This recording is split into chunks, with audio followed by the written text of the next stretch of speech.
I was left at the altar when my intended, Rena, ran off with my brother.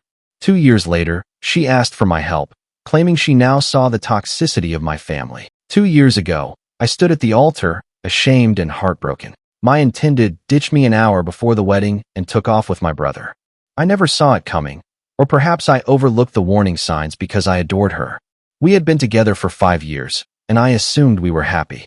However, looking back, it is evident that I was unaware of many things. My family treated me as less of a priority. My parents always favored my brother. He was the golden child, attractive, wealthy, and the type of guy everyone gravitated toward. I was the quieter one, always being compared to him, making me feel like I didn't measure up. Growing up, I was always asked why I couldn't be more like my brother, or your brother did it. Why can't you? I expected things to change as we got older, but they didn't. If anything, things grew worse. My intended had everything I wanted in a partner: intelligent, attractive, and determined. However, she had a selfish side. It wasn't clear at first. It manifested itself in little ways, such as insisting on always getting her way, or never apologizing when she wounded my feelings.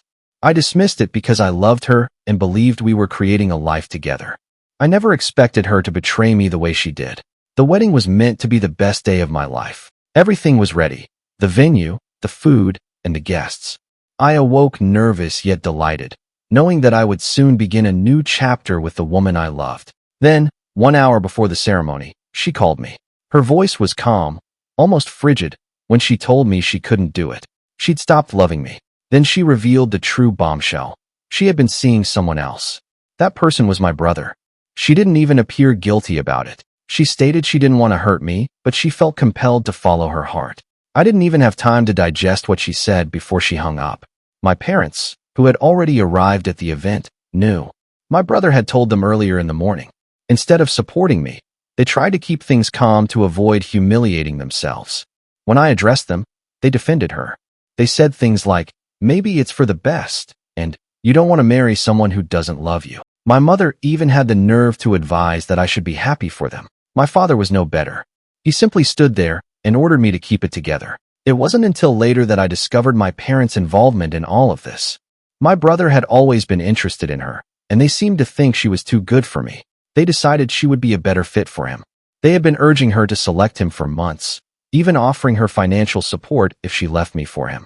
I had no clue my family could be that deceptive. I walked out of the venue that day without looking back. I left everything behind, including my family, friends, and hometown. I couldn't stand being near any of them. I went to another state and started again. I got a job, a little apartment, and spent the next 2 years repairing my life. At first, it was difficult. I knew no one, and the loneliness was overwhelming. But as time passed, I discovered serenity. I met new people, began treatment, and concentrated on myself. For the first time in my life, I did not inform anyone where I was or how to reach me. I didn't want anything to do with those who had deceived me. Then, 2 years later, my ex-intended arrived at my home. I had just returned home from work, and when I opened the door, I could scarcely recognize her. She appeared fatigued and worn out, as if she hadn't slept or eaten properly in days. Her once confident and polished manner was gone. She shook, and her eyes were red from sobbing. She told me that living with my brother had become a nightmare. He was manipulative, emotionally abusive, and disloyal. Behind closed doors, the beloved golden child turned out to be a monster. They had married shortly after our wedding catastrophe and had a child together, but their relationship had crumbled. My parents, who had previously been so willing to assist her, turned against her when she failed to achieve their expectations. She stated that she felt caged, alone, and terrified. She intended to divorce my brother, but was scared of what he might do. He possessed money, contacts, and a vicious streak. She was afraid he would wreck her finances and take their child away. She approached me because she believed I could assist. She asked me to testify in court about how toxic and manipulative my family was. She believed my testimony would boost her case and help her keep custody of her child. I stood there, listening to her, angry. She had made her decisions. She knew exactly what kind of person my brother was, yet she picked him over me. She allowed my family to manipulate her and went away without looking back. And now, after everything she has put me through, she expects me to come to her rescue. I told her no. I did not yell or quarrel. I just said no. I closed the door. It felt nice, but it did not last. A few days later, the texts began. She managed to spread the news about her arrival. Old friends, and even mutual acquaintances began reaching out to me. They labeled me selfish, spiteful, and cowardly for refusing to assist a woman in need. Her former maid of honor, the same girl who was meant to support her at our wedding, sent me a lengthy note about how I was not man enough to step up. She claimed I was confirming my family's point, that I was weak and did not deserve my ex in the first place. I couldn't believe their gall.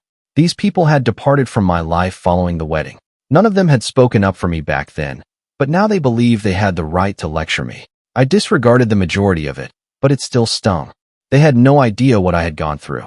They didn't care. They simply wanted me to fix a situation that was not mine to fix. Now I'm wondering if I did the proper thing. I owe my ex-intended nothing. She created her bed, and now she must lie in it. But there's a youngster involved, an innocent child who didn't pick this situation. Part of me wonders if my refusal to assist will harm him in the long run. At the same time, aiding her would mean reintroducing my family and her drama into my life, and I am not sure I am willing to do it. What would you have done in my position? Did I make the right decision, or am I also selfish? Update 1. I honestly didn't anticipate my post to get so viral. To be honest, when I originally started pinning things out, I had no idea if anyone would care, but now I'm reading through hundreds of comments, some helpful, some difficult to read, and it's been a lot to comprehend. Thank you to everyone who has offered advice or simply expressed their thoughts, whether you agree with me or not. I appreciate your support and diverse viewpoints. Writing all of this out has definitely helped me go through a lot of emotions and gain some clarity, but it's also brought out a lot of feelings I thought I'd buried deep down. After posting, I spent the rest of the evening reading the comments. Some individuals brought up points I hadn't considered, such as the possibility that getting engaged in my ex-intended's legal difficulties may exacerbate the situation, not only for me, but for the child as well. Others were more direct, instructing me to keep as far away as possible. She created her bed, now she may lie in it. Those statements helped me feel better about my first reaction to her turning up at my home. But then there were the ones who mentioned something different, the child. I know I don't owe anything to my ex-intended, but hearing so many people say the child is innocent in all of this really got to me. Many of you suggested that I try to do something for the kid without being drawn back into the poisonous mess that is my family, and it is what I have been struggling with ever since. I don't want anything to do with her or my brother again. I don't want to be the hero or decent guy in a situation where I'm only setting myself up for further heartbreak. But at the same time, I feel compelled to do something, even if it isn't for her.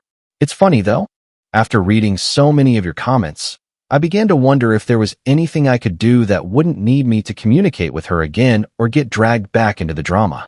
I even pondered phoning a lawyer to see what would happen if I testified or aided in some manner. But the more I thought about it, the more I realized it's still not my responsibility to change anything, and especially not if it involves interacting with my poisonous family again. However, the guilt of knowing that the child is trapped in the center of this chaos persists. Then, like clockwork, my brother reappeared in the picture. The email. Yesterday morning, I received an email from him. Yes, my brother, the one I haven't spoken to in 2 years. The last time we did, this was when I canceled my wedding. His email was frigid, and simply reading it made my stomach plummet. It was short and to the point. I heard our ex-intended asked you for aid. This is a tremendous error. If you become interested, keep out of family matters. You'll regret it. I stared at the message for much too long. I was inclined to respond, but then I thought, why the hell should I? This guy is the one who forced me out of my own life. He was the one who perpetrated all of this manipulation with my ex, and now he believes he can tell me what to do. The gall. To be honest, I'm not sure if the word audacity is strong enough to describe how I feel about him, but I did not answer. I could not be bothered. It's almost funny how entitled he still feels. He has no idea what I've been through or what I've had to deal with over the years, and yet he believes he gets to decide how I should handle things. Number? Thanks. That was when the phone rang, an unknown number, and I am sure you can guess who it was. Yep, my mother. After 2 years of silence, she finally decided to phone me. The moment I picked up the phone and heard her voice, I was reminded of all the reasons I'd cut ties with her and my father. I didn't even get a, "How have you been?" or "I miss you," before she got right into it. She began discussing the divorce, my brother, and how I needed to be the bigger person and maintain peace for the benefit of the family. That's when I snapped. I don't recall what I said, but I know I told her I didn't want to hear it anymore. She went on, however, about how difficult things were for my brother and how I was punishing the child by not intervening. I told her I didn't care and wasn't going to fix their mess anymore. I hung up after that. That conversation made me numb. For some reason, it reminded me of everything my parents had done to me, how they always favored my brother, how they tolerated his worst conduct, and how they always expected me to be the quiet one who simply accepted everything they threw at me. It has never been about me, not once. I've always been the backup son, expected to deal with whatever trash came my way. Hearing my mother defend my brother again was like getting slapped in the face. It made me realize that nothing had changed, not with my parents or with him. And, to be honest, it is why I am not returning. As tempting as it is to take the moral high ground, I know I'd only be perpetuating the toxic cycle. So I'm finished. I've made peace with going away, but this situation has resurfaced many old scars that I thought were healed. As much as I want to block everything out and pretend it's not happening, I can't ignore the reality that the child is caught in the center of it all. I keep thinking about how helpless he must feel as he watches everything unfold. I know he is innocent, but what if he is being emotionally manipulated, as my ex was? It kills me just thinking about it. Still, I keep telling myself that this is not my struggle. I've already been through enough, and I'm not about to be drawn back into their drama. I've been sitting with these emotions for a few days, trying to figure out what to do. Part of me wants to just move on, leave them to their mess, and walk away forever. But there's another part of me that wonders if I can aid the child without getting sucked back into the fray. I'm not sure what the correct move is yet, but I do know one thing. I cannot allow myself to return to the person I was before, the one who was always trying to make everything better for everyone else while ignoring my own needs. I worked way too hard to get here, to be dragged back in. But the remorse over the child, yes, it is still there, and it isn't going away anytime soon. How would you handle my situation? Would you help, or would you just walk away? I'm having trouble finding the right balance. Update 2. I figured things would calm down following my last update, but I was mistaken. Instead, things have become even worse, and I'm honestly wondering how I put up with these individuals for so long. I feel like the universe is putting my determination to the test. Every time I believe I've erected a tall enough wall to keep them out, someone finds a way to sneak over it or slip through a crack. Since my mother's call, I've been completely inundated. It began with a few texts from my extended family, including aunts, uncles, and cousins, and now it appears that they have all established a single front. They're coming at me from all sides, accusing me of damaging the family by not supporting my brother, or worse, by remaining out of his family problems, despite the fact that I am doing just that. It's as if they believe I'm bound to get engaged simply because we share blood. Some of them have even accused me of holding a grudge and not being a man about it. I've been working hard over the last 2 years to restore my life and move on from the toxic disaster they created. They now believe I should abandon everything in order to return to the drama. It is exhausting. They don't understand that leaving away was not a choice made out of spite, but out of necessity. I couldn't keep living in that familial dynamic. It was suffocating, but they do not want to hear that. To them, family means unwavering commitment, even if it means sacrificing your happiness and well-being. On top of all the familial drama, I've begun receiving emails from my ex-intended. She's been sending them every few days now. I initially ignored them, but ultimately caved in and opened one. I almost wished I hadn't, because they were all identical. She begs me to reconsider, emphasizing how much I can help her and her child. Each email is more urgent than the last, and she has even started sending photos of the child. I understand she's in a bad predicament, but the entire situation feels exploitative. She knows I'm not heartless, and I believe she's attempting to use that against me. She seems to know that if she tugs on my heartstrings, I will give in. The thing is, I am not stupid. I see what she is doing, but I can't deny it makes me feel guilty. I did not ask for those photos, and I did not want them, but she knows I'll look at them. And the child's face in those photos, with his little eyes looking up at me, guilt trips me more than anything else. I can't shake the feeling that I'm letting him down, although knowing that not becoming engaged is the correct thing to do. And just when I thought things couldn't get worse, one of my old acquaintances contacted me unexpectedly. He's someone I haven't communicated with in years, but he obviously heard about the scenario through the grapevine. He called me late one evening, and when his name appeared on the screen, I almost didn't respond. I wasn't in the mood for another "you should do the right thing" conversation, but I answered anyway. He didn't even waste time exchanging pleasantries. He stepped straight in, telling me to be the larger person and aid my ex intended, even if it was simply to safeguard the child. He went on to say that I couldn't just let a child suffer because of my brother's actions. I'm not sure if he didn't comprehend the whole picture or if he just didn't care, but it was evident to me that he expected me to help, simply because it was the moral thing to do. He depicted me as a monster for not immediately going to her rescue. I told him I couldn't help and that the matter was between her, my brother, and my family, not me. But he didn't hear it. He accused me of being stubborn, carrying grudges, and neglecting this child's needs. He made it sound as if I was abandoning someone who was obviously in need. But here's the thing. She's not the only person in need. I've spent so many years in this toxic environment, dealing with everyone else's problems, but never my own. I am done with that. I quickly stopped the call, but it only made me feel more conflicted. I wanted to defend myself and explain why I wasn't going to get involved, but I didn't. I understand it is not my obligation to clean up this mess. I understand she and her family made their decisions, and they now have to live with them. But the guilt is still there, no matter how hard I try. It's been difficult to focus on anything else lately. I find myself questioning everything. I went out with some friends the other day to distract myself from the situation, but I couldn't stop thinking about it. One of them even joked that I was being a good Samaritan by not getting involved, which made me laugh, but it wasn't amusing. It only made me feel even more alienated. My buddies don't truly comprehend what I'm going through. The few friends I have left from my old life are either too afraid to speak up or simply believe I am doing the right thing. However, it does not feel right, especially when a child is involved. I've also been thinking about how my ex-intended situation could worsen if my brother and parents continue to press for full custody. I'm honestly not sure what could happen. My family has always been adept at manipulating the system, and I've witnessed them do so previously.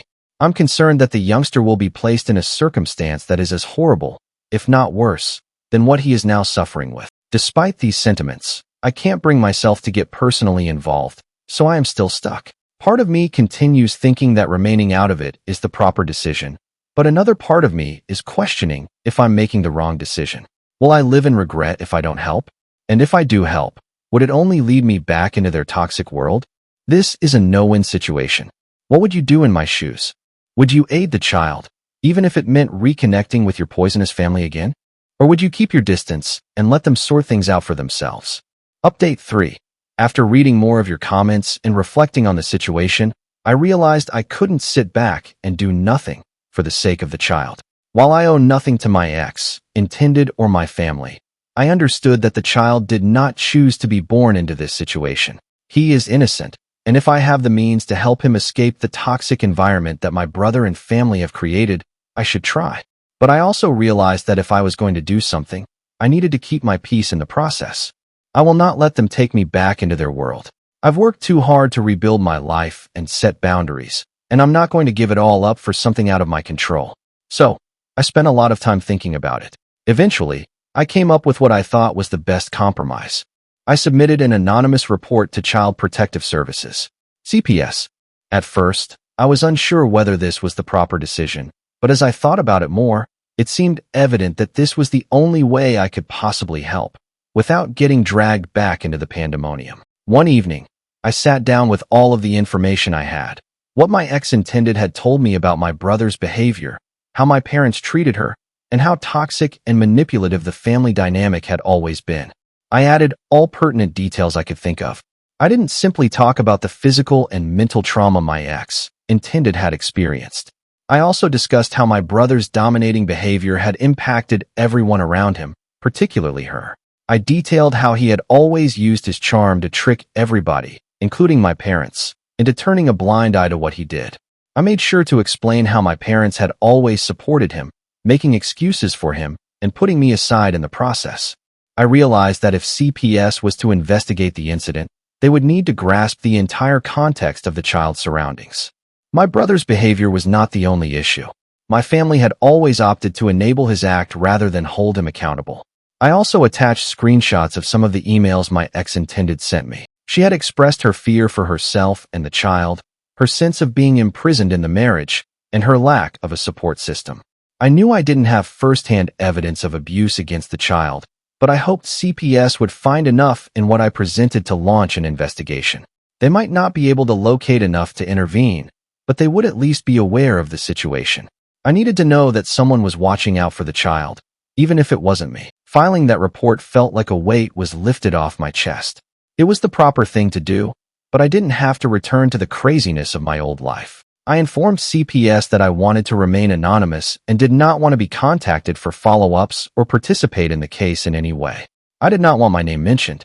I just wanted to make sure the kid was secure, and I felt if CPS thought my report had merit, they'd look into it further without my involvement. I did not expect immediate feedback or closure.